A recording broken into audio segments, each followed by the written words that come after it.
there's not a lot of, although there is not a lot of structure to actually privately bill the patient. There is a way of sort of only charging the government, but और participant करते करते आप unmute करना पड़ेगा जब अभी 28 participants को unmute है जो आ रहा है आगे से unmute नहीं हो रहा नहीं मतलब म्यूट करना है सबको सॉरी म्यूट करना है सबको maybe you can go on voice नहीं मिल रहा है वो स्टार्टिंग में देखिए I think Mr. Radhakrishnan can go on mute because he is interrupting.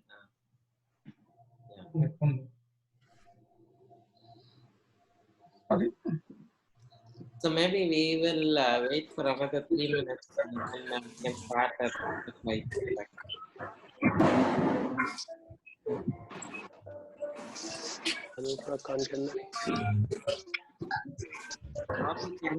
Maybe you can mute all.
So Dr. Senthil, are you able to hear me?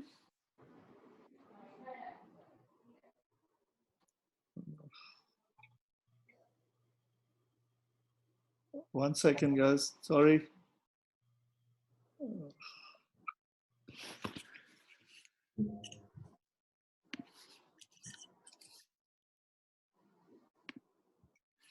Dr. Kong, are you able to hear? Yeah. Okay. Professor Vingras? Yes, I'm fine. Dr. Senthil? No? Can't hear you, Dr. Senthil. No. There's a mute.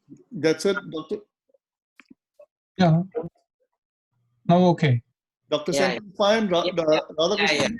Yeah, okay. Okay, guys, let's continue. Can you unmute other people? No, I think everybody is fine. So Bobby, you can we can start. I think we have 50+ people, so others are joining in. So we can get it started.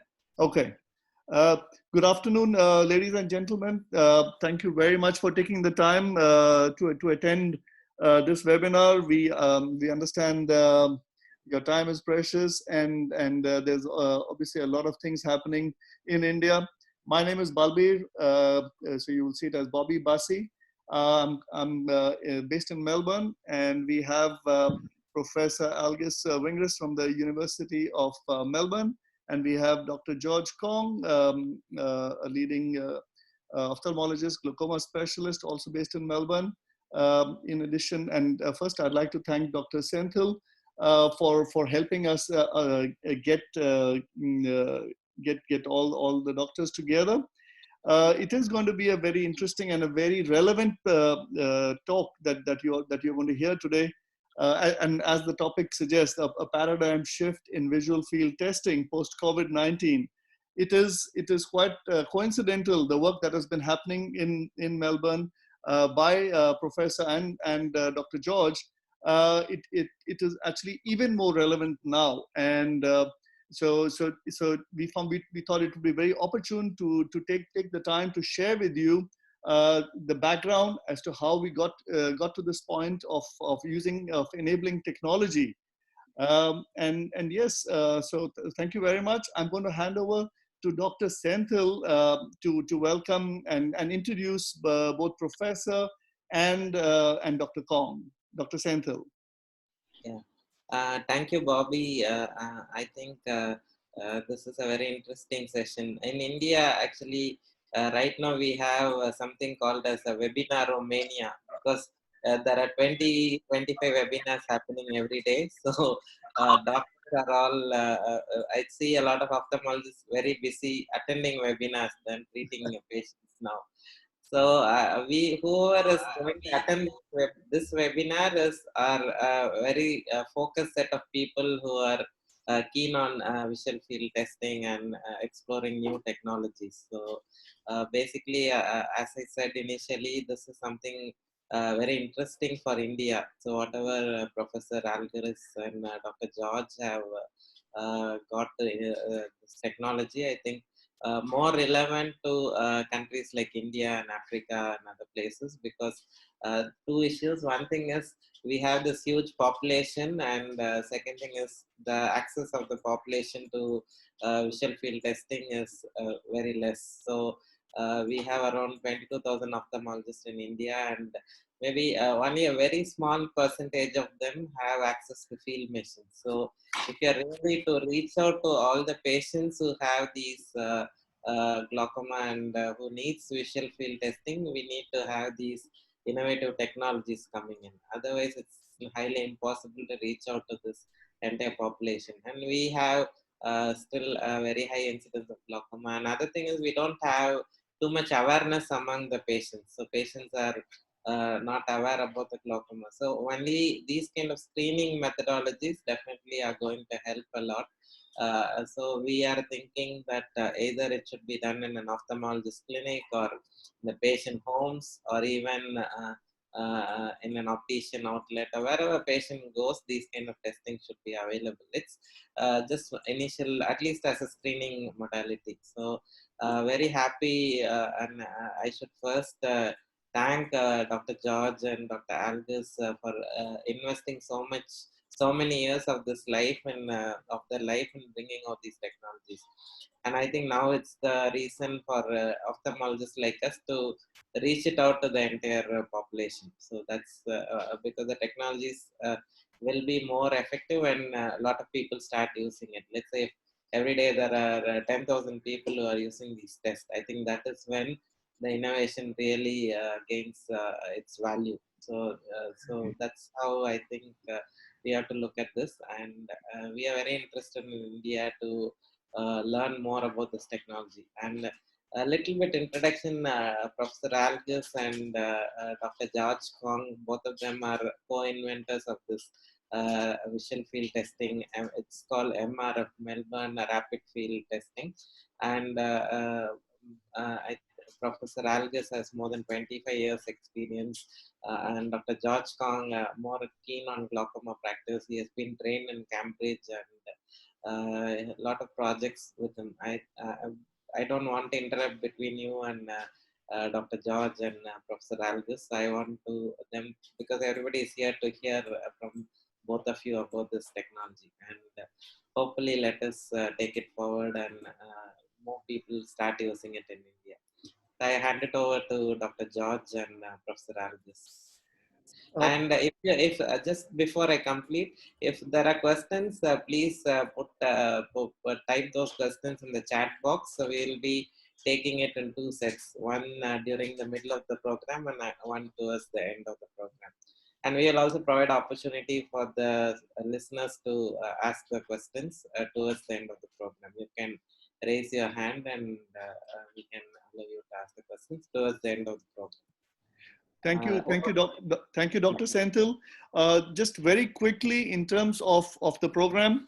So we will start. We will have a presentation which will take you through the background and what led to the MRF and the specific features of the MRF, and followed by a brief demo. So Professor Vingris will run an online demo to show you how easy it is actually to use the offerings that have been developed here. And after that, as Dr. Senthil said, we'll open up for question answers. I'm going to hand over to Professor Algis, and he and Dr. Kong will be talking at different points through the presentation. Thank you, sir. George, all yours. Yeah, all right. Yeah, so I thought you would, so thank you to Dr. Senthil and Bobby for the introduction. And thank you for everyone who is coming. And I'll kickstart the presentation, and Algie would go through some of the scientific basis of the software. The whole development of the software has been over the last 5 years, and initially it was a software that was designed as a very simple sort of screening test, but it has really evolved into something that is a lot more complex and accurate, and it is scientifically very sound. Algie and I started when we started developing the software, and we were thinking that it was only as a screening test, and it was actually used in Nepal so a few years back, and we published is that it has shown to be able to screen accurately moderate and severe glaucoma just from doing visual fields. And so we then sort of decided that we need to make the software more than screening. And since then we have tested, we have sort of designed the software so that you can do visual field threshold testing. So 24-2 threshold testing.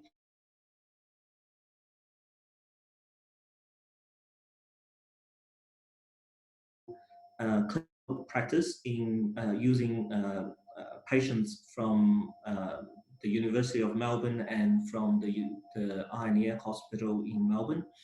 And we've published this in a number of papers in ophthalmology and in American Journal of Ophthalmology, looking at the reliability and retest reliability of the software, and it's shown to be very good. We were, before the COVID-19 pandemic, we already see a massive commercial need for this product. As Dr. Senthil said, a lot of developing countries require a much lower cost way of performing visual fields. Not many clinics is able to afford $20,000 US, $30,000 US dollars to purchase a visual field machine that can only do one patient at a time. It is, and we see that with a lot of new portable devices like laptops and iPads have very good display capability that is able to perform the same task as a Humphrey visual field, and it just needs the right software, and we think that we've got the right software. So so Algie, you want to move on to so the software that we've developed is called Melbourne Rapid Fields. It's designed to test visual field defects, and visual field defect is found as many of you know in in your clinical practice, that it affects people with glaucoma, affects people with neurological conditions, but also it can also be found in patients with diabetic retinopathy, and also in people with macular degeneration, their macular threshold values also decrease, and it is a way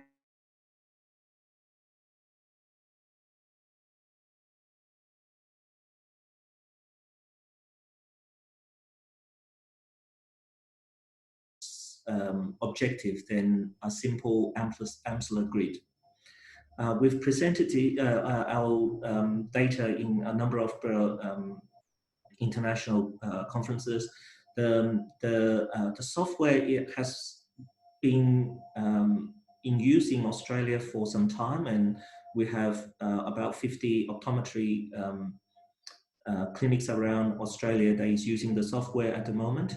The US we also have FDA, and our distributor is in the US has launched it in a very big way, especially in the last month.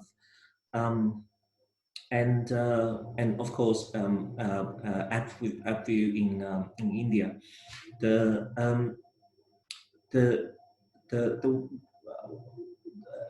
How COVID-19 impacts us is just it's, you know, the need for social distancing really affects a lot of ophthalmologists throughout the world, but also in Australia, it is a lot of our ophthalmologists have been severely affected. We have public hospitals, we have basically cancelling almost all outpatient clinics apart from the very severe cases. And in our private practice, a lot of patients, because of fear of transfection, they're not coming to see doctors during this time. And in the back of our minds, by all the ophthalmologists, is the fear that a lot of patients, due to this delay in seeking care, have their vision deteriorating as a result. The other problem with COVID-19, another challenge in COVID-19, which will Dr. Vingras would also cover in his coming talk, is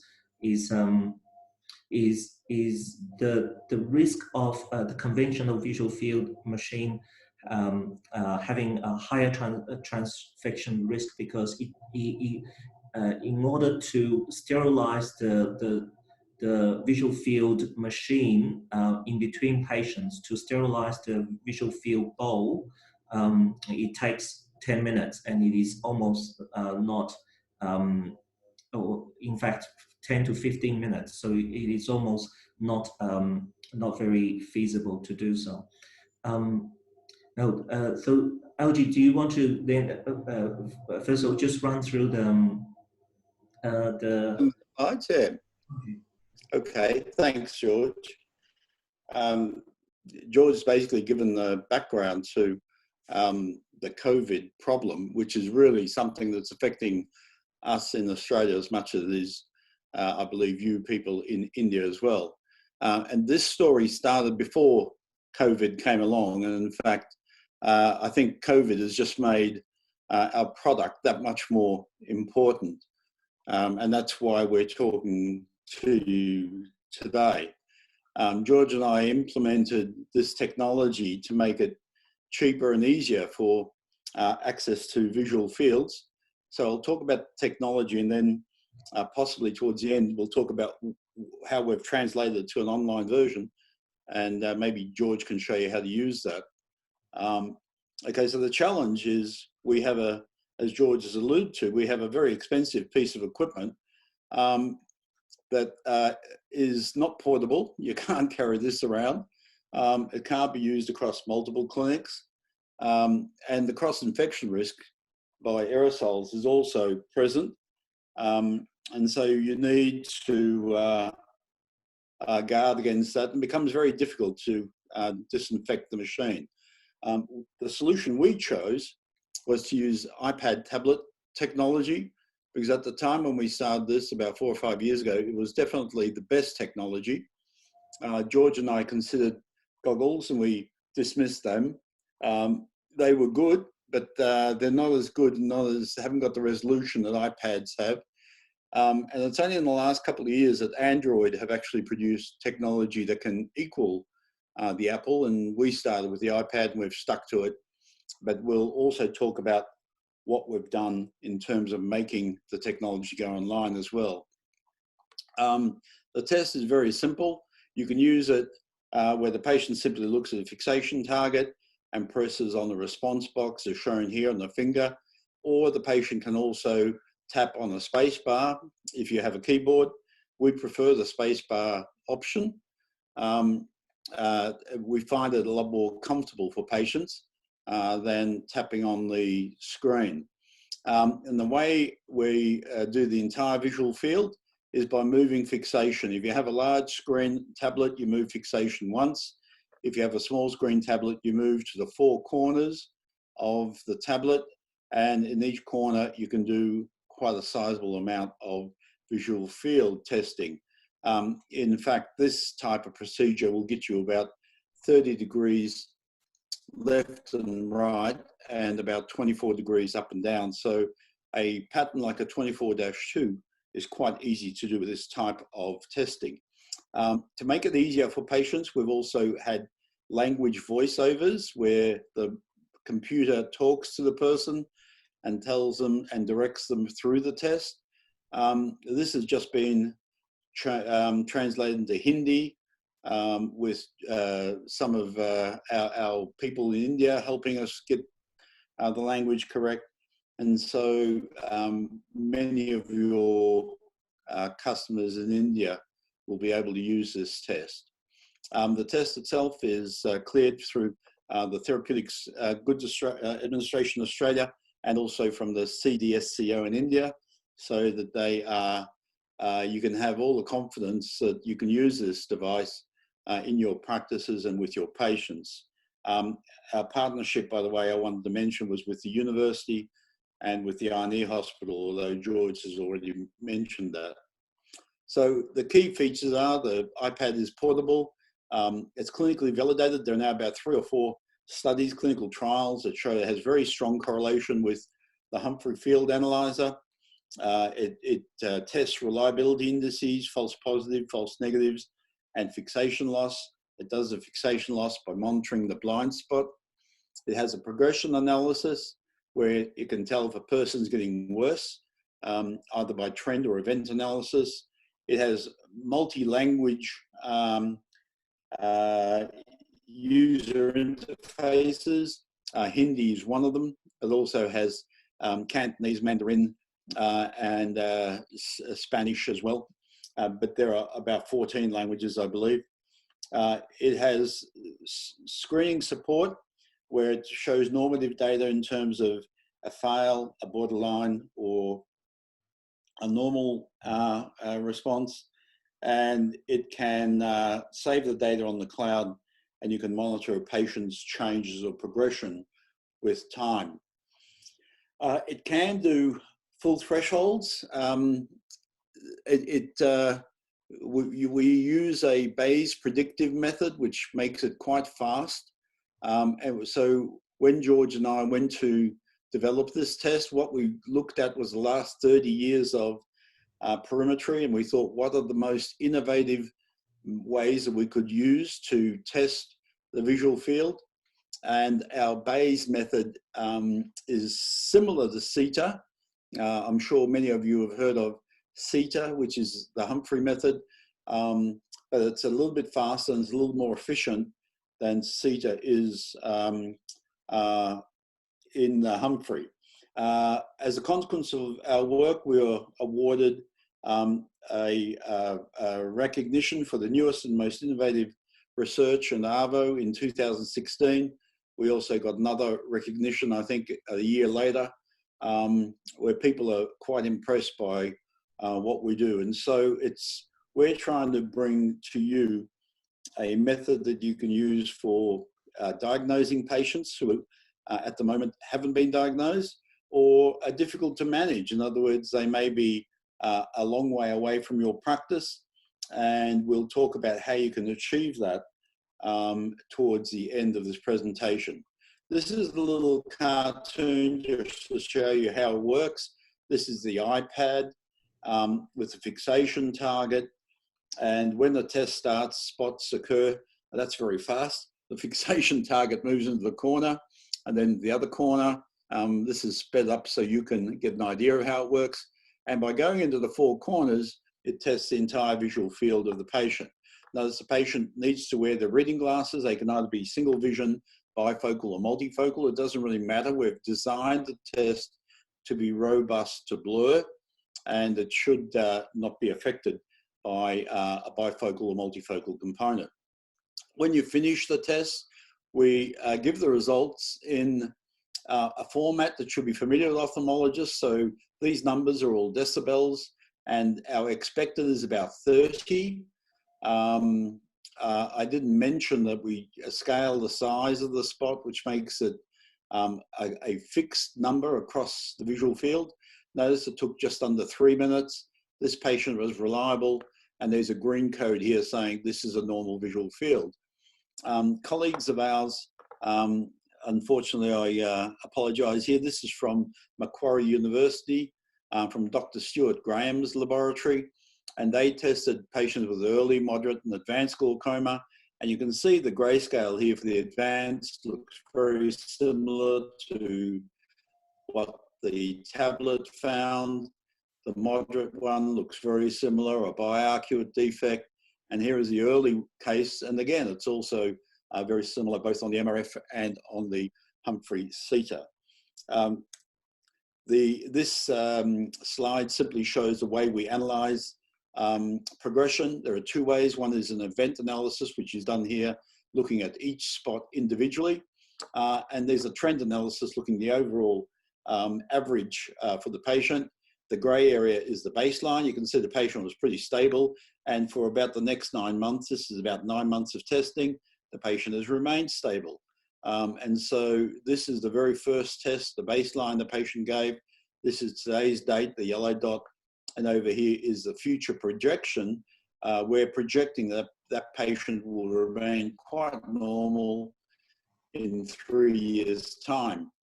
On the other hand, here is a second patient where the baseline was reasonably stable, and then all of a sudden they started going up and down. Actually, this patient developed AMD, and at some of these positions they were treated, and the patient was generally going up and down, but the prediction is not that rosy for this patient. They look as though they're moving in a downwards trend, and the red dots are identifying those points that have changed. So you can monitor patient's progression, you can monitor the patient, you can diagnose the patient who may not have had a visual field test. These summary data out of a paper that George and I had in both TVST and in a journal called the American Journal of Ophthalmology. And there's a very strong correlation on the y-axis, on the x-axis here is the Humphrey mean defect, and on the y-axis is the MRF mean defect. And you can see the very strong correlation across a group of patients. The test-retest variability is very strong, and as is the correlation coefficient. We can give you that data if you would like. This was some data that came out of New South Wales, not our group, where they considered the capacity of the MRF and the Humphrey to detect patients who had open-angle glaucoma and 20 controls. It's 5 o'clock. There were 60 patients with glaucoma and 20 controls. And the interesting thing is they defined the patient's glaucoma based on the optic nerve, not on the visual field. And so when they then compared the capacity of the Humphrey, which is shown in the blue, versus the capacity of the tablet shown in the red, you find that they're almost identical. In fact, the area under the curves are not significantly different. It basically says that the tablet is doing the same job as is the Humphrey, which is a much more expensive, much more complicated test. And that has led to our Therapeutics Good certificate that simply says that it's been thoroughly tried and it is a reliable test of visual field. In terms of test-retest reliability, we actually got a smaller variation than the Humphrey did. I'm not quite sure why that was, but in fact it is smaller, and the ratio between us and the Humphrey was significant, which implies that the MRF can give you more reliable and repeatable data when you're repeating your patients compared to the Humphrey perimeter. Whether that's going to hold up in the future, I'm not quite sure, but anyway, it does a good job at whatever the test is. The test can also be used at the patient's bedside. This study came out from when George was visiting in Cambridge in the UK, and they had a patient who came in with frontal headaches and had great difficulty in, this patient had some problems for quite some time. This is the MRI, and hopefully everyone can see the pituitary lesion. And I believe Dr. Kong did the test at the bedside of this patient. You can see the bitemporal hemianopia consistent with the pituitary. Interestingly, this patient was, visual field was confirmed later on the Humphrey, but this test was done on the day on the patient's admission to hospital. The test comes in different versions on the tablet, and they've been specially designed and refined to test glaucoma, diabetes, macular changes, and neural conditions. They have slightly different configurations, but generally for most people who are wanting just an omnibus test, the glaucoma is probably the one that's necessary. However, I believe that in India, you have probably a lot of diabetes problems, and the diabetes version is also useful. If you talk to our representatives in India, you'll find these four will come as a group in an offering from the Indian people. They also vary in their acuity tests. You can have acuity optotypes, so you have a standard high contrast acuity that you're all familiar with, a low luminance, low contrast acuity, which is very good for retinal and optic nerve changes, and also will pick up cataract early in the piece, and then acuity and noise, where this is visual noise, and that picks up amblyopia and changes in the brain, such as stroke and other conditions. And this is how the acuity test works. We have a Landolt C target inside interaction bars, and the patient's task is to pick where the gap is and match it on the four options at the bottom. And this is obviously the correct option, and the patient is matching it. And if they're not sure, they press the question mark at the end. And there are the optotypes again, just to show you the different types of formats. These are a list of publications. You can see here that George or I have published on the topic. If you want any of these publications, please let our representatives in India know, and they will supply you with the publication. This is an interesting publication because it's been done by an independent group in New South Wales, not by our team, and they find very complementary outcomes. Then finally, we did a publication here on doing more regular testing at home with a patient that has glaucoma, and we show that you can pick up glaucoma progression in under a year doing more regular testing compared to about 2 to 3 years using testing every 6 months.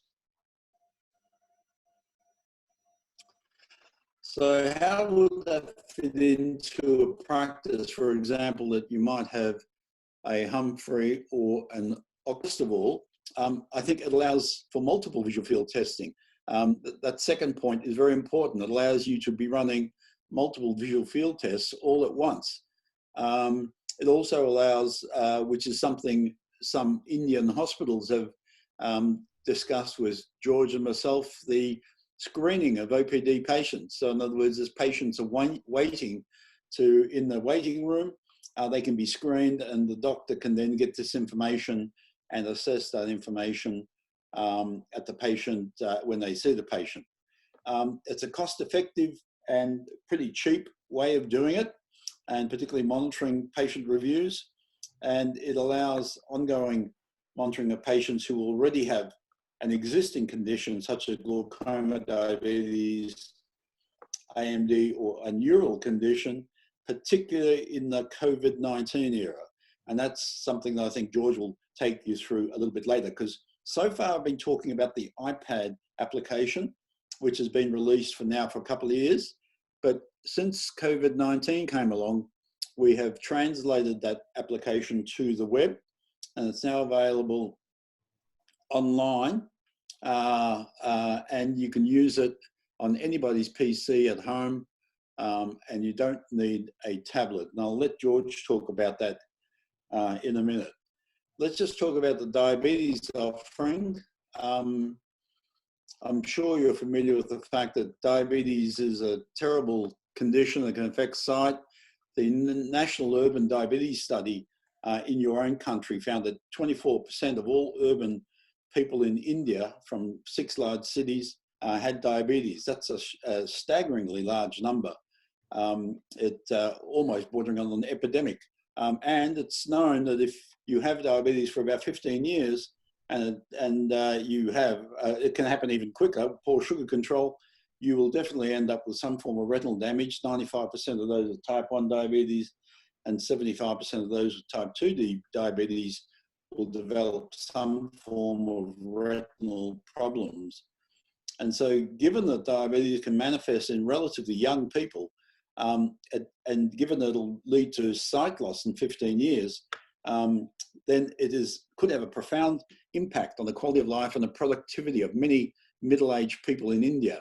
And so the challenge for you doctors will be to identify those people who are having these complications and who need urgent and early treatment. The literature shows that diabetes can affect the eye in one of two ways. It can produce a loss of peripheral locations, in other words, in the visual field. And it's interesting that people who get this loss are unaware of it. So therefore, testing for the visual field becomes an important component of managing a diabetic patient. And the second type of loss is due to macular swelling and edema, and that can lead to permanent sight loss if not treated early, and that can be found by acuity testing and a macular 10-2 testing. And I think we have, this is just an example of the type of, this is some data that we collected back in 2008, and it shows the diabetic patients here in the red as a function of eccentricity, and you can see that they're generally about 5 dB depressed in sensitivity. These patients were early diabetic, and they're compared there to an AMD case. One of the interesting things that's coming out of the literature more recently is that changes in vision can predict retinopathy and more developments in retinopathy by about 18 months or 2 years. So these patients that are depressed probably should be looked at a bit closer and given more closer attention than are the other patients who are not as depressed. The second test that can be used is low contrast acuity. And this data over here used the low contrast acuity test, similar to the one in the MRF. And here you've got the control patients, and their acuity is around the 20/40 level. And you can see those patients who are diabetic have lost down to about 20/80. And these patients who are diabetic don't have any retinopathy at the moment there. Those patients who are diabetic and have retinopathy are several lines worse. So the test actually works to detect these patients, particularly from the point of view of macular edema, and identify and help manage the patient in the future. So you have two offerings that can help in terms of managing diabetes, the visual field and the Acuity Test, particularly the low luminance, low contrast Acuity Test. This is a case that I believe Dr. Kong saw in Melbourne. There was a 54-year-old male patient who had poorly controlled diabetes. And was a male local suburb. Do you want to talk it through, or do you want me to say it? Oh, you go ahead, yeah. Okay. This person was treated. He had a loss in low luminance, low contrast acuity. I'll show that in a minute. Oh, here they are. Here he had right eye 0.8. This is logMAR, and left eye 0.6. And his high contrast acuity in the right eye was down, but his left eye was reasonably normal. Dr. Kong confirmed with ACT that he had edema and swelling on his macula, and after treatment his vision improved. And this is the patient. There's his visual field. You can see there's a depression in the macular region. This is the diabetes test. Here is his acuity given up the top. One can see from the photos that he's got hard exudate right near his fovea. He's got classic macular edema and the swelling with the OCT, which, as I said, responded to the treatment that was given to this man. So, vision testing now has come a long way. I've been working on perimetry devices for about the last 30 years, and I can simply tell you that it's a lot more sophisticated than what it was in the past.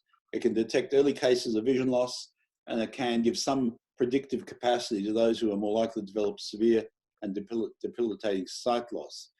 You need close monitoring of these patients so that you get early detection and early treatment. And this is particularly so in patients who have diabetes, but it's also the case in glaucoma and any other condition as well. The MRF apps can be used effectively as for regular monitoring and for screening of new patients, and they'll improve the quality and advanced eye care, particularly in terms of using world-leading technology to prevent sight and minimize blindness in people in India. George, can I hand over to you, and can you talk about the online offerings? Yes. Now yeah. So, do you want to show the doctors how to do that? I'll stop the share now if you like. Okay. Yep. I'll just demonstrate some. So, are you? Yeah. The reason why we did moved it online is because I've when started, I know I find that a lot of my patients are not able to get iPads because because of a lot of logistic problems. You know, people are the Apple Store has closed down, and also people can't easily purchase sort of iPads online, and a lot of people don't have iPads, and that's why we thought we need to have a more generalized system, and we after a lot of thinking and testing, we ended up that with a very good system online. And the benefit online is that you can actually then allow patients to do the test at home, and you can see the tests immediately on the online system. So, LG, so how do I share my? Yeah, I can't get it to stop. I don't know why it's not stopping. I need to apologize for that. Can you? You can click on stop share, or there must. Yeah, I've hit it about 5 times, and it's not stopping. I'm even trying to force it to quit, but it's not quitting. We might be stuck in this unless we start it all again. I don't know what's going to happen here. Professor, are you able to move to the next slide? Are the slides rolling? I can move to the next slide, but So I think what we'll do. I was trying to stop it so that George could. I'm not sure if I can even move to the next slide now. I think it, I think, so which button did you press? Hang on. I think I might have succeeded.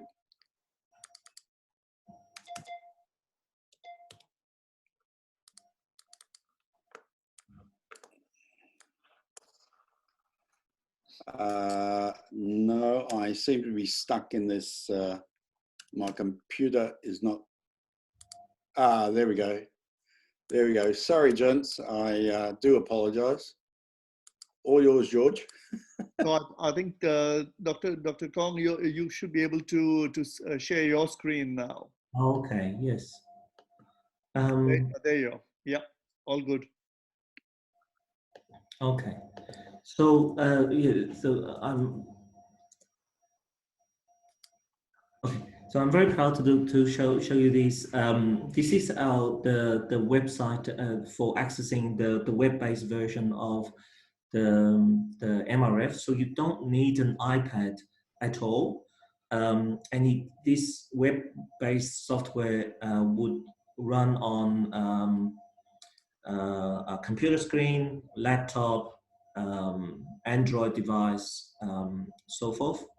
Obviously, the screen size needs to be big enough to be able to perform the visual field test. There is a set of instruction videos on the website that you could have a look at in your own time. Now, I want to really demonstrate how this system can be used for two purposes. One, how to do a visual field test in a clinic setting. So you have your technician, your visual field technician, doing the test on a patient, and also for the other application of telehealth, of how to send a link to the patient to do the test at home using their own computer, and you'll be able to see the results for the test. This is quite.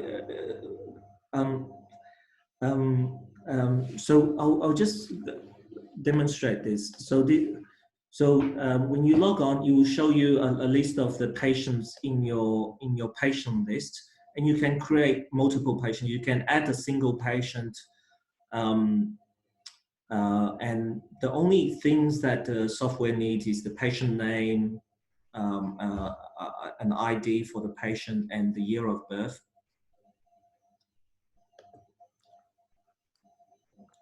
Now, there are clinics where you want to add a whole list of patients from your clinic list, and it is possible to add multiple patients into the system with a simple 2 or 3 clicks, because you can create multiple patient accounts into the system by selecting a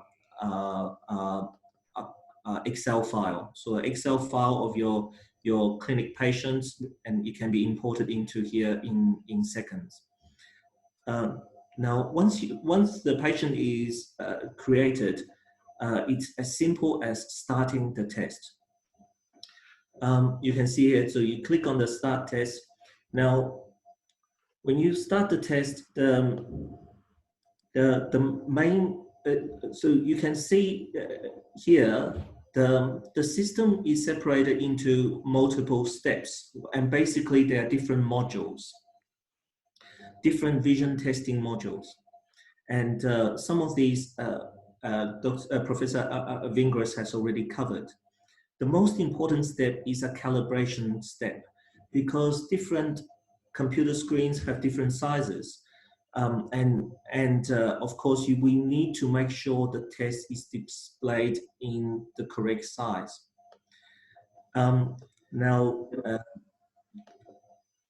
When calibration is important to ensure the test is displayed on the screen correctly. Click the plus or minus toggle buttons to adjust the width of the white outline to just fit the short side of a standard bank card or credit card. Click the done button when finished. Now you can see here that there is a very simple voice prompt or voice guide to help the patients throughout the whole experience. Now, one of the benefits of international trade is that a lot of our cards, our bank cards, our credit cards have the same size. So this is a bank card that I have, and basically you get the patient to put the bank card along the with the short side placed against the screen, and you adjust the width of this of these white outlines, so it just outlines the short side of the card. And because we know what's the length of these the short side of the card is, we'll be able to calculate what is the pixel, what is the size per pixel for that computer. Now, once that's done, the calibration is done. So the rest of the test you can go on and complete. If this is done in your clinic by a technician, this calibration step just has to be performed once, and you don't have to do this every time you do you perform a test for a patient. It's only done once, and it's set up for that particular computer. Now,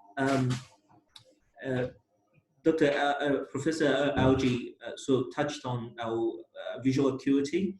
Now, of course, in clinic, a lot of our technicians will be able to perform visual field tests using a Snellen chart. So you don't have to perform this step. And in fact, you can, if you do the test in clinic, you can skip this step.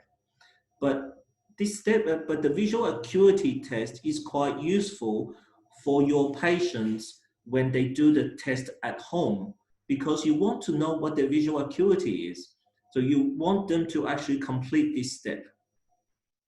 And it's a very simple, and I'll go through it very simply. It's just a simple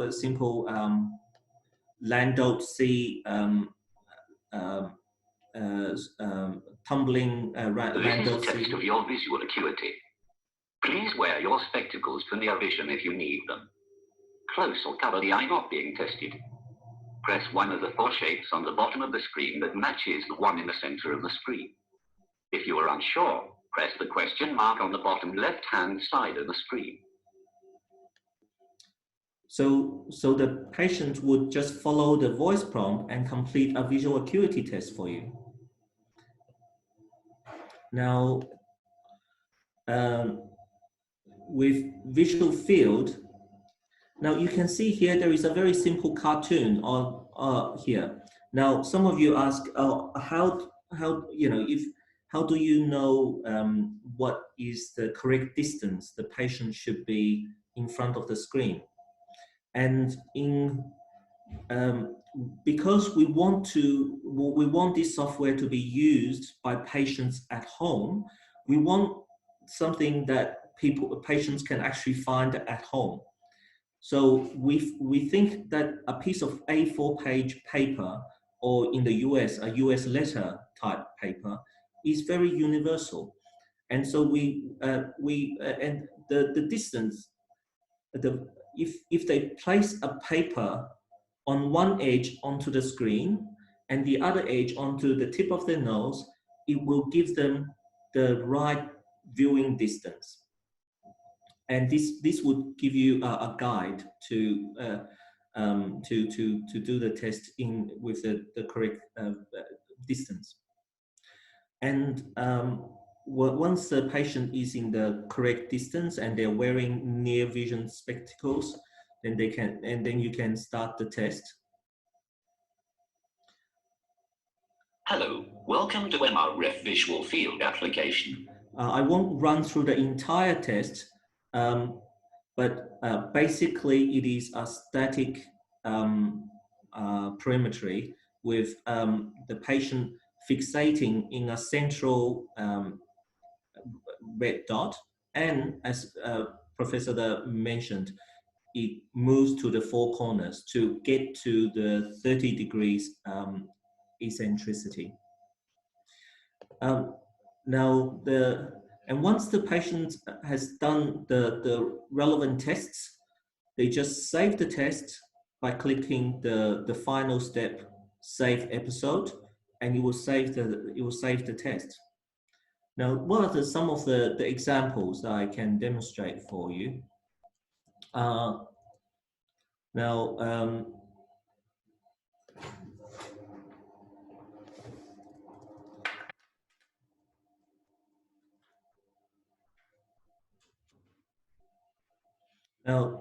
say this is a patient who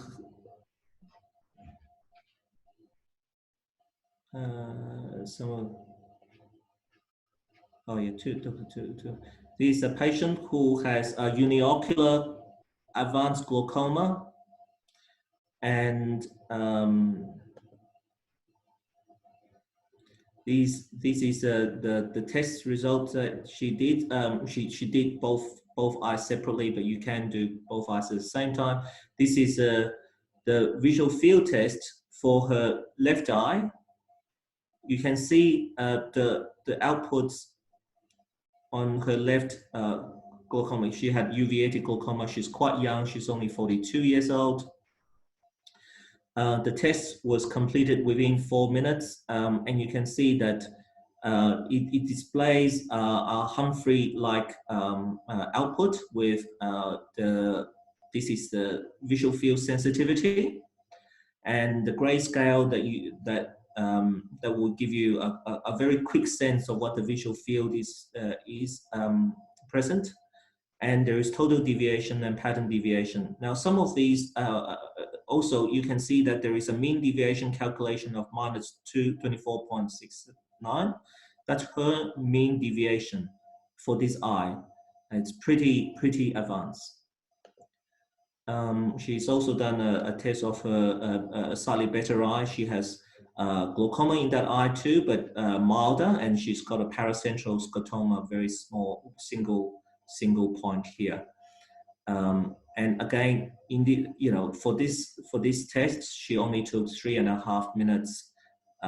Mean deviation -0.41. Now,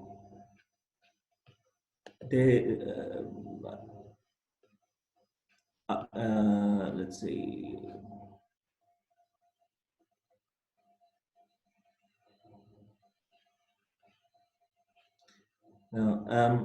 Now, again, this is a patient who is 72, and she has pseudo-exfoliation glaucoma in her left eye, and pretty much normal visual field in the right eye. And you can very quickly, just looking at this output, that that's the left eye visual field is affected by her glaucoma, and the left eye is normal range. You can see the nasal steps in the visual field defect. Now, one of the powerful things with an online system is that you can actually send a link to your patient to get them to do the test at home. And I've actually done this for one of my patients, and it actually turned out to be very important for her. She's 69. She's a friend of my colleague who is a general surgeon, and she complained that she had over the last 3 months noticed some blurry vision in her top left visual field.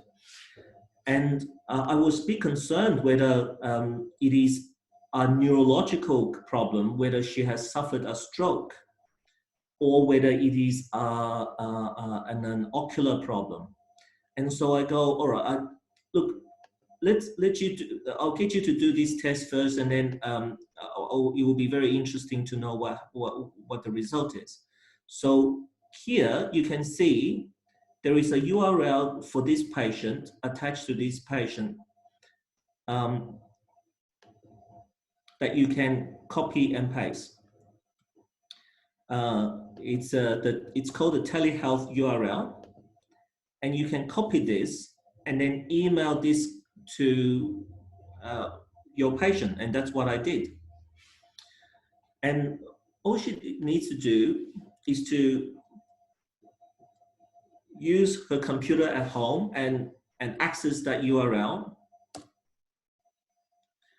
Now, of course, we don't want different people to access a different patients accessing different patients at record. So we need the patient to enter the date of the year of birth, so that kind of acts as a password, if you like, so that when they access that, they can then do the test. And of course, they'll have to do a calibration step. Once they've done the test, immediately I got an email notification that she has done the test. What do I see? So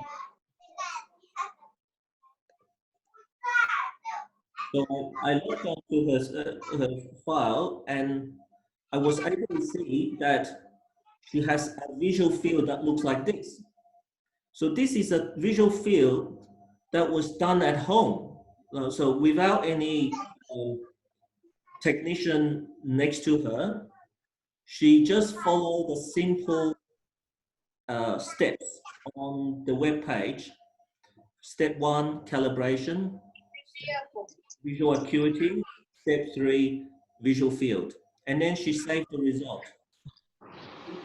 Yeah, it's not a neurological visual field. It's not a neurological visual field. It's not homonymous. Left eye. So you can see here on the visual field on the right eye, you had perfect vision, 6 on 4.8, with normal visual acuity and normal visual field. Whereas on the left eye, he has superior field defect that is affecting the center. The foveal thresholds are being affected, and she has reduced visual acuity. So obviously something was happening in her ocular. There was an ocular problem in her left eye. So I asked her to urgently come to my clinic, and in fact she had a inferior retinal detachment causing a superior visual field defect. So that was actually quite important, and she actually got operated very quickly to have a visual to have a retiectomy surgery very quickly. Yeah, so that's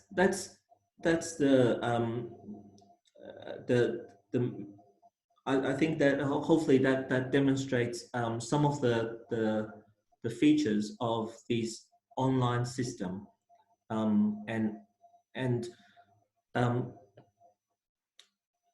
hopefully you can you're welcome to have a look, and I'm sure Bobby will be able to get in touch with you on how to access this system. So shall I, back to you, LG. Sorry to interrupt. Dr. Senthil, do we want to take some questions at this point here?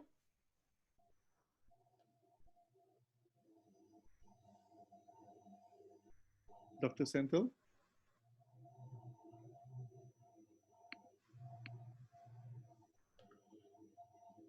Professor, can you hear me?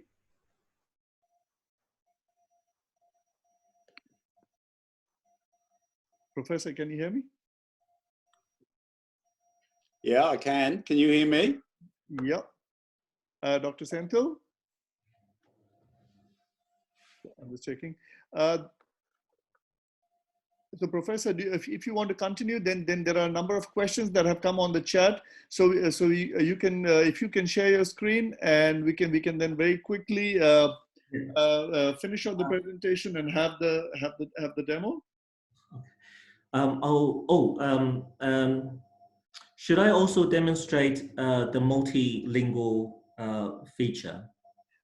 Yes, Dr. Kong, you could do that. And I was wondering if we could even run through the Acuity test, which is a very short one. If you could even run that.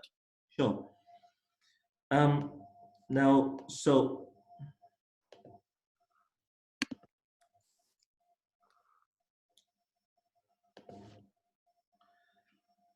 okay, so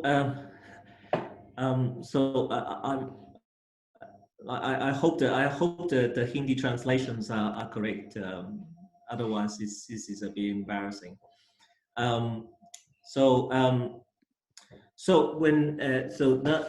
it's very here when you click onto the start test, you can choose various voice guidance languages, and we've got at the moment 9 different languages, but we've only activated the Hindi version,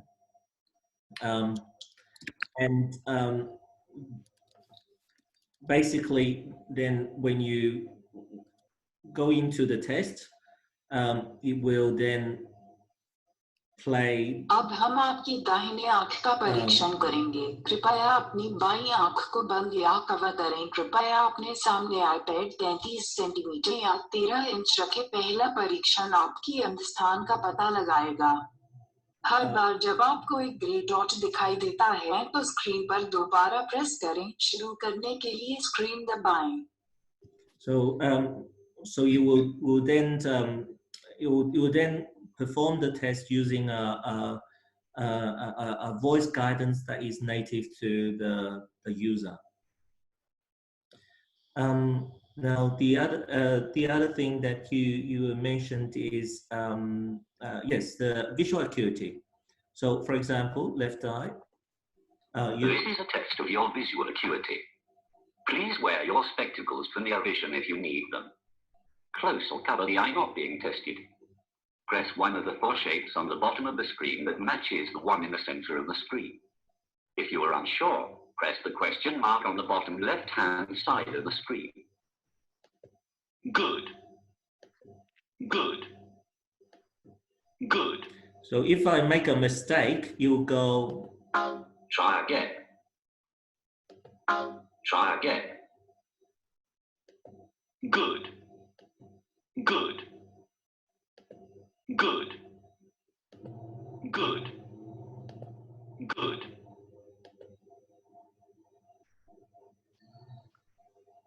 Okay, and you will come up with the acuity measurement.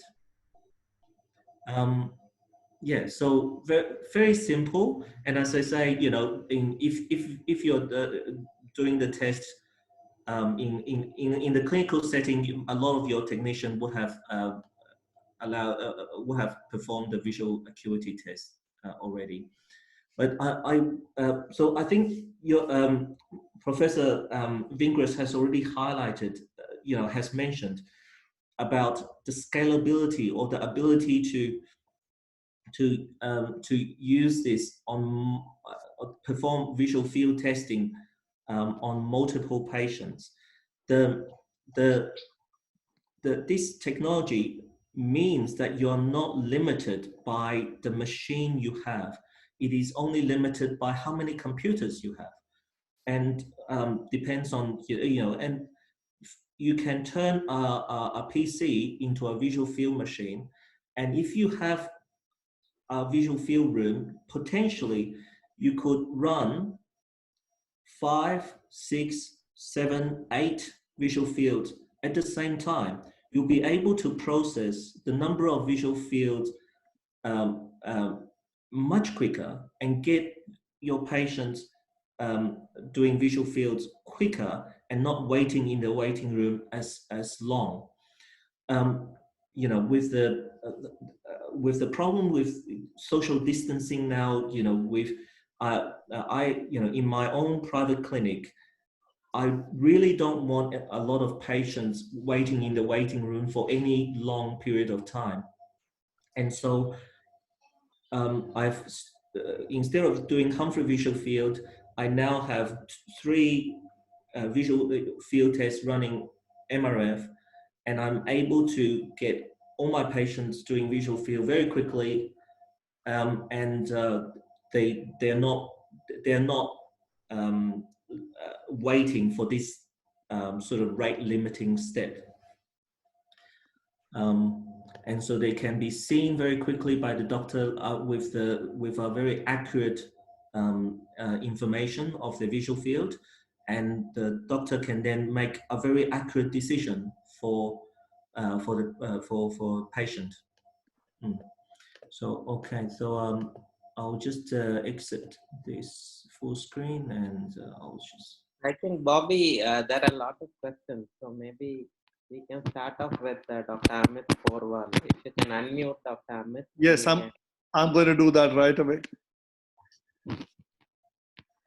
So Dr. Amit, please go ahead. Thank you, Dr. Senthil. Dr. George, very nice and informative webinar. Just a couple of questions. Now, how do you look for the fixation loss? Number 1. Number 2, will the brightness of the tablet change the performance of the test? Second question. Third question, will the size of the tablet affect the degree of visual field? And fourth, what will be the cost? And fifth, the first 10, I think I am one of it.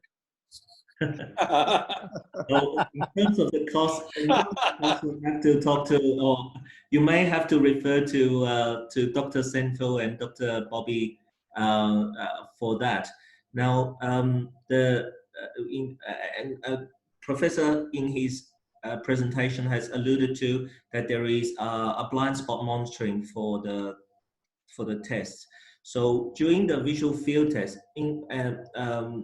at the start of the visual field test, you will detect the blind spot, and then throughout the test, for the central bit of the visual field, it will test the blind spot several times to see whether the fixation is lost or not. And obviously there's still the false positive and false negative tests as well. In terms of the size of the display, we believe the calibration step at the start using a standard credit card or a bank card will adjust the test for that particular screen. So it will then adjust the test for that particular. So you would still allow the test of 24/2 accurately. In terms you mentioned the iPad mini can't be used for this. Yeah. So the iPad mini is a little bit too small to go out to 30 degrees. So you can't. So what is the recommended tablet size? 9.7 or above. Yeah. Okay. And when you change the fixation, if the patient has a fixation loss, will the tablet give an oral command that he has to refix it?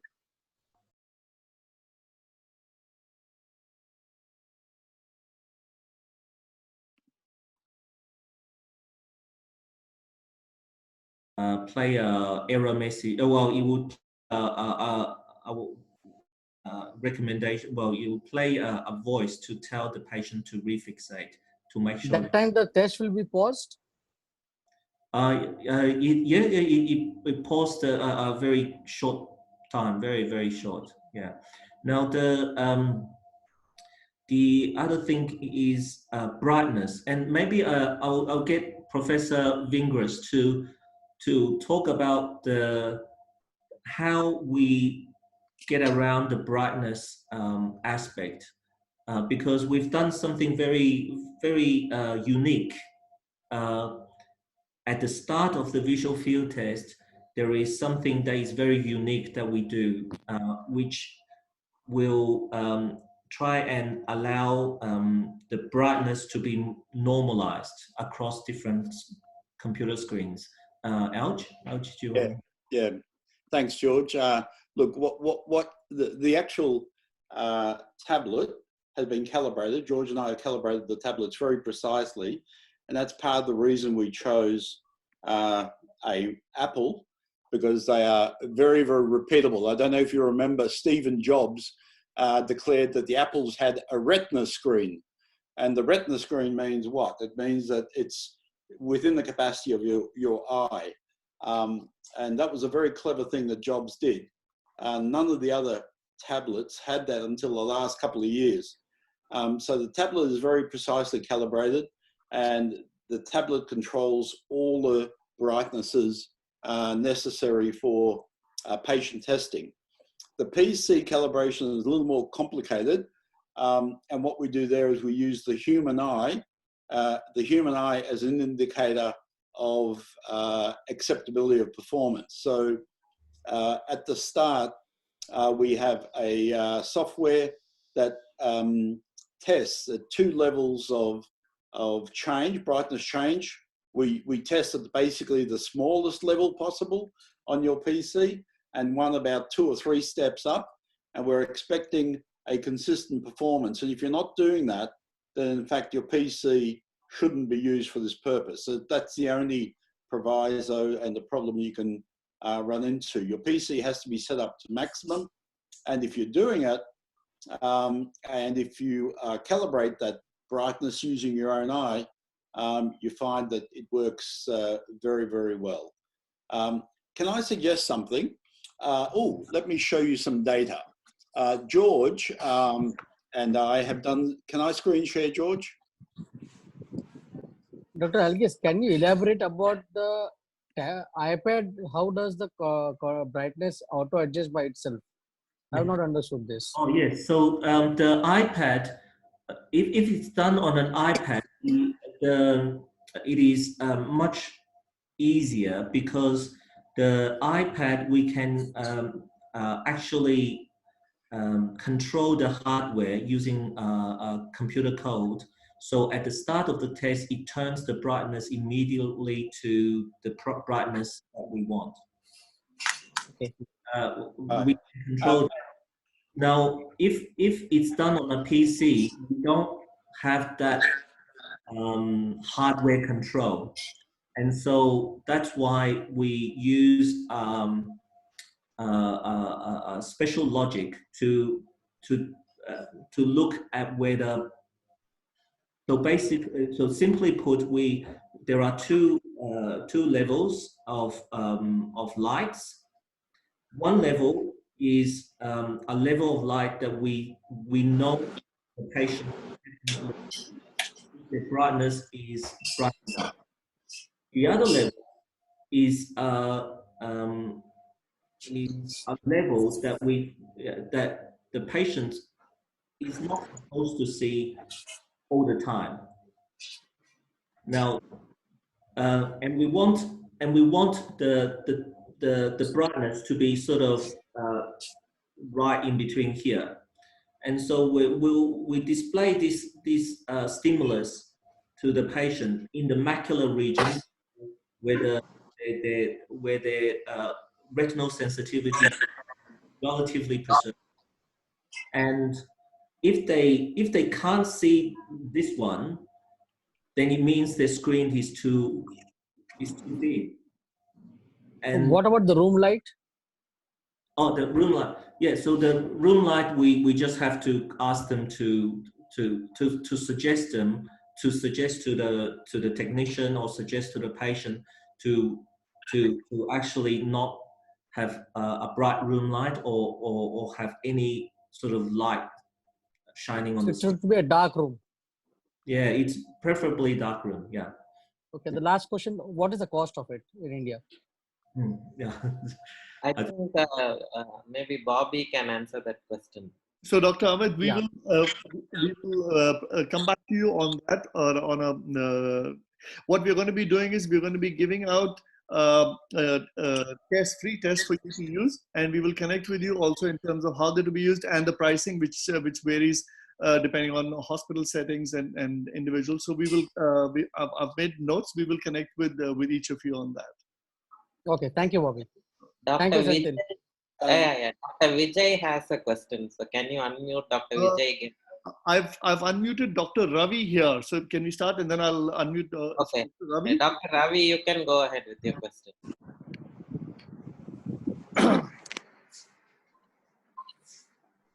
Okay. Can you hear me? Yes. Yeah, go ahead. Yeah. Okay. This was very interesting talk at the outset. So I think this is the first time, congratulations to Dr. Algis and Dr. Kong. So anyways, the thing is, it's and I'd like to take the next step forward. So anyway, you answered most of my question regarding the lighting, and I just like to go through the test again. The reason being, somehow I couldn't get the initial the visual acuity and those kinds. But I'm really interested in the product. Thank you so much. Yeah. Can you unmute Dr. Murli Ariga? Murli Ariga is a glaucoma specialist and a very good friend of mine from Chennai. So Yes. yeah, Dr. Yes, Murli yes. Ariga. Yes, Yeah, Dr. you can Murli. go ahead with the question, sir. Please go ahead, Dr. Murli. Thank you. Yeah, hi. Hi, this is Dr. Murli, and I think I wish to thank Senthil for this excellent arrangement, and for both the speakers are really good, very interesting concept. I have a very basic question. So you mentioned that the test duration takes about 4 minutes. So 4 minutes is a lot of time for a visual field test to be done, and it can fatigue the patient, change all the measurements and thresholds and so on. So suppose all the field testing nowadays goes to shorter and shorter tests, so 1 minute or 2 minutes or even less. So how do you work on this shortening the test duration, which you mentioned is 4 minutes, or is it lesser for the lesser test? 24-2, how long would it take? We've actually compared our test time to beta standard, and we are about 1 minute shorter than standard. And it is the same speed as the CETA5. Now, to do a thresholding test, it does need a bit of time. But of course, we also have a screening test. And, Bobby, so on our app, there is a screening test in a minute, and it gives a very quick screening test. But for a lot of glaucoma specialists, we know whether the patient is actually changing, and we want to actually define details of the retinal sensitivity. And so it's a trade-off between the time it takes to do the test, and also how sensitive how accurate the test in terms of retinal sensitivity. So it is a trade-off. But if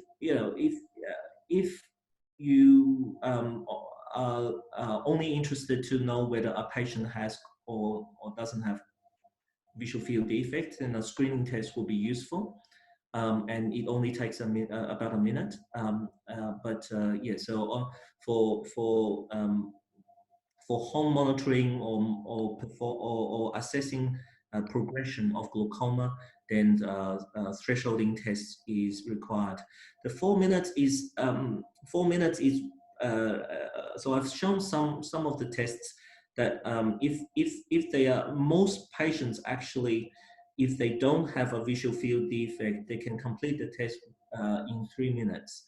But if there is some moderate visual field defect, then the test takes about 4.5 minutes, because you sort of need to confirm whether there is a defect, and you need to retest a point and so on. So yes, they're very, very good question. But yes, it's.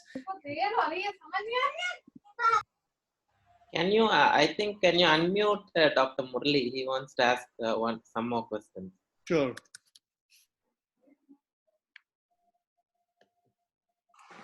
Go ahead, Dr. Murli, please. Yeah, that's a very good explanation. I think that's good. And how about the normative database? Now, you're comparing the field test done by the patient, and the normative database is coming from, does it have an Asian database? Does it have a database of, where's the database coming from? Can I jump in here? I think Professor Algis can also talk through this one, because a lot of work was done at the center of site in Delhi. So Professor, can I hand over to you? Yeah. People that get hung up about normative databases are usually people who are familiar with Humphrey. We use a Bayes predictor, and the Bayes predictor is a lot more robust to the database. But our database was based on about 400 people in Australia. Because Australia is a multicultural country, I would think you'd find about 2/3 of that were non-Caucasians, about 1/3 were Asian possibly. There are a lot of Indian people there.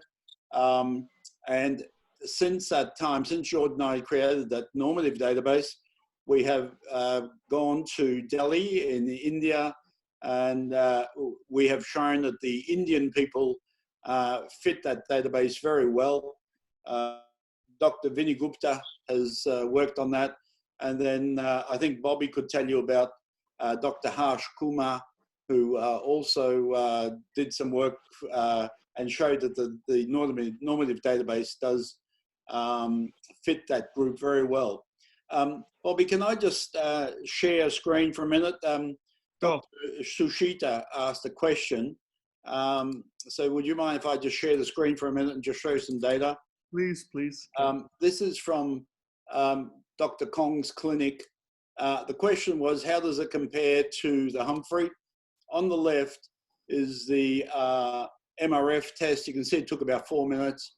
And on the right is the equivalent Humphrey test. And that took about 4 minutes as well. And one can see that the overall pattern deviation here is very, very similar in this patient that have been flagged as abnormal.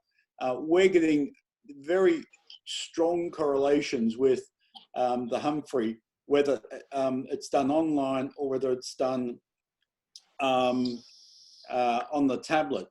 And I just wanted to show you data from Dr. Kong. This is really recent data. Dr. Kong had 20 patients who were measured both on the Humphrey, on the y-axis here, and on the online service. And the correlation is incredibly strong between the two tests. Given all the concerns that some of the doctors have mentioned tonight, those concerns are not expressing in real life. Patients are doing a good job, and they're actually getting very good outcomes, both in reliability and in terms of the mean defect. So I think one can be reasonably confident that if you get a defect, as Dr. Kong showed before, that it's actually a real defect, even if it's online or on the tablet itself. Do you want to take any more questions, Bobby? Yeah. Has it been validated in a sufficient number of patients in our country? You mentioned somebody has been doing it in the north. How about trying it in South India in a few centers, and then looking at validation of this test in the machine and different parameters of how it compares with our patients and so on? I'm sure it would do well. I really wish to congratulate Sendil for organizing this and thank him for that. At the same time, I think the entire team has done a lot of work, and it's been several years now. I think they've been working on this. I think it's a great job, and I really look forward to using it. Thank you. Thank you all. We are planning to validate it on your patients. Maybe we can. Oh, that's. Oh, thank you, Sendil. That's fine. Thank you. Dr. Murli, just maybe I'll just jump in here very quickly. So, Yeah. so Professor Vinay Gupta from AIMS has been using using the MRF apps in his clinic at AIMS for the last couple of years. He's even used and published information around the data from his clinic. In addition, at the recent All India Ophthalmology Society conference, The conference, yeah, in Delhi, Gurgaon, yeah. Dr. Harsh Kumar from the Center of Sight had a session on which basically was titled "Which Perimeter to Use." So he ran through a comparison of perimeters, and when we had met with him, he again, as the discussion and the questions came up, he wanted to be sure, and he actually ran the test on 40. He ran 40 tests in his own clinic at the Center of Sight in Delhi, and used that data to present at the conference. So we were very so we got that independent review, so to speak. Okay. In addition, one other question on to address your other question. Professor Vinay Gupta led a conference at Hyderabad LV Prasad on pediatric glaucoma, so where he presented his data. So Professor Algis was there, and we are in discussions with them, with Dr. Mandal and his team as to usage and in their environment too. Children as well. In children and adults, yes, both. Okay. Actually, Thank you for clarifying. Yeah. What we are thinking is basically this can be like a screening kind of test. So even in a regular clinic, when a patient has a high IOP, maybe the optometrist himself can run this test on patients who have high IOP. Another thing, maybe there are lots of patients in our database who are lost to follow-up. They're not able to come to the clinic. Correct. Maybe send them the link and they can do it on their home. So I think these are... They can do it at home. Yeah. Excellent. I think Dr. Ashok Tadani has a question. So maybe if you can... Sorry, what was the name? Sorry? Yeah, thank you. Dr. Ashok Tadani. Dr. Ashok, yeah. If you can unmute him. Yes. Yes, Doctor. He has raised his hand. Yeah, I'm unmuting him.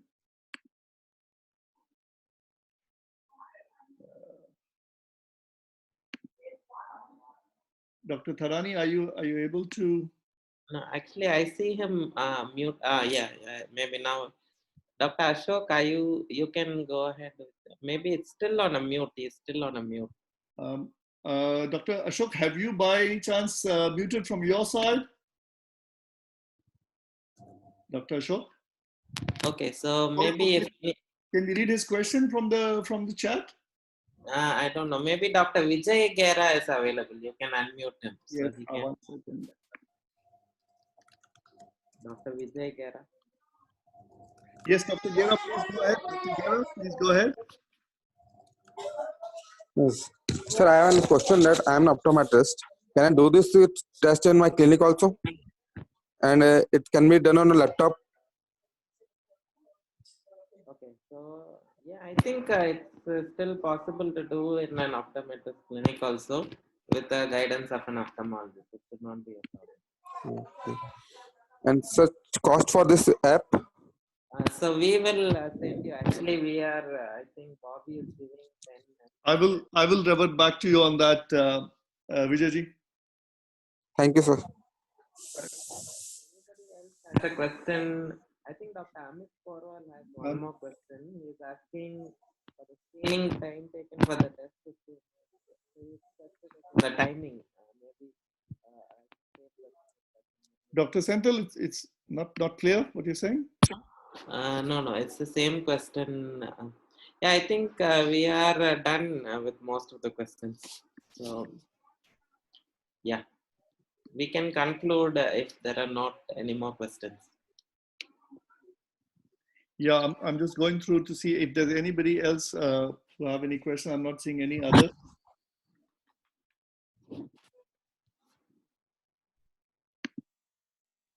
Okay.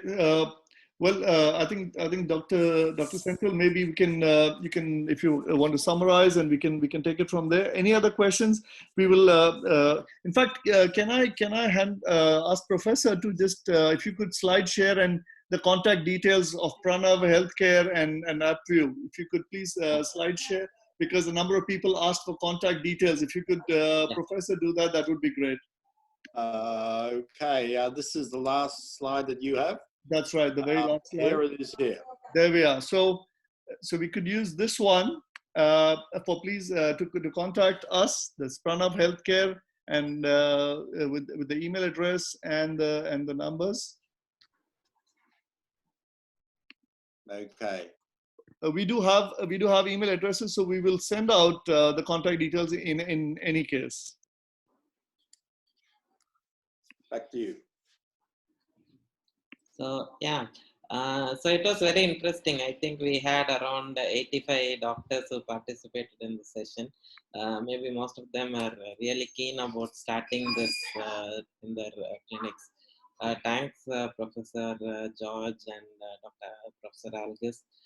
Thank you, Bobby, for organizing it, and thanks for everybody who joined the session. I hope we will continue having this if there is a lot of interest in this, and hopefully I'm seeing a lot of positive comments from doctors like it's a game changer in glaucoma, and so I think everybody is interested to start using it. So let's say and thank you for everybody, and stay safe, and hopefully we'll meet back soon again. Thank you. Thank you, Dr. Senthil. Thank you, Professor. Thank you, Dr. Kong. Thank you very much. Bye. Okay. Take care. Bye-bye. Bye-bye. Thank you, Dr. Amit. Okay.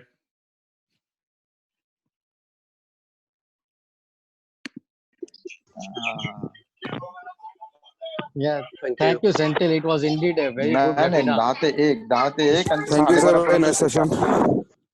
कारण एक patient बघायला तुला अगोदर सगळं clean करा हे we need more of this type of webinars, Senthil, कार्यक्रम than the normal routine webinars which are going on. कशाला चिडचिड करून घ्यायची, कशाला करून घ्यायची. आता म्हणून म्हणलं की आपल्याला सवय लागावी या गोष्टीची, चालू केलं. Bobby, I think you need to end this meeting. Okay, I'll do that. Yeah, Bobby. Yeah, I'll be waiting for a communication from your side. Okay, thank you. Sure. Okay, bye. तुमच्यापर्यंत आल्यानंतर तुम्हाला काय enter करायचं आणि ते भरून घ्यायचं त्यांच्याकडून फॉर्म. पण जेव्हा आता सकाळची 1 आणि संध्याकाळी 2 असे 3 आहेत, तर रोटेशन वाईज करायचा त्यांना.